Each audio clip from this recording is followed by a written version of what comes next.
Panen perdana hidroponik di Posyandu Aliklas dengan adanya alat dan airan hidroponik ini mungkin dapat membantu untuk masyarakat sini. Dengan adanya tanaman hidroponik ini adalah tanaman yang sehat.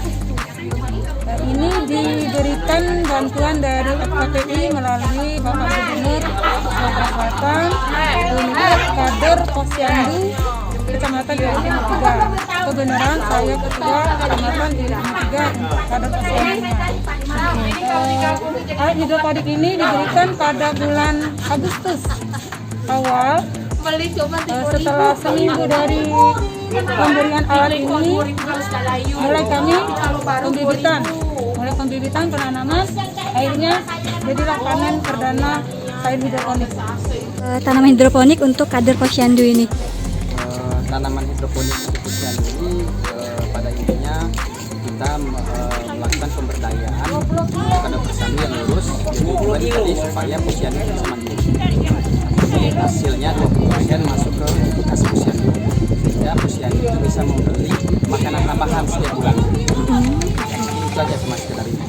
Harapannya dari diberikannya bantuan untuk hidroponik ini, Pak? Harapannya masyarakat setempat, baik itu pemerintah ataupun swasta, bisa mencontoh yang kita lakukan seperti ini. Silakan di copy paste biar masyarakat lebih sejahtera dengan adanya ada pemasukan masing-masing setiap masyarakat, khususnya Posyandu, sehingga Posyandu itu lebih mandiri, ada pemasukan setiap bulannya, dia ada untuk beli makanan sehat.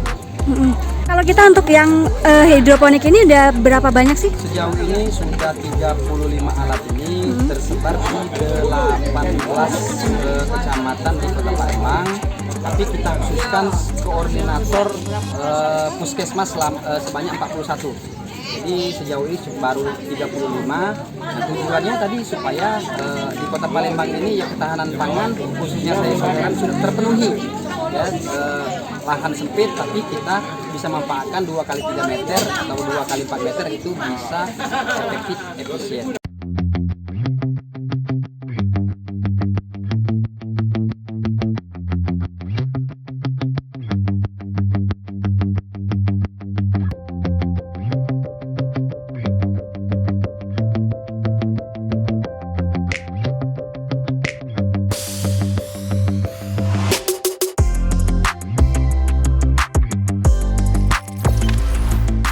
Jangan lupa subscribe, share, komen, dan like ya.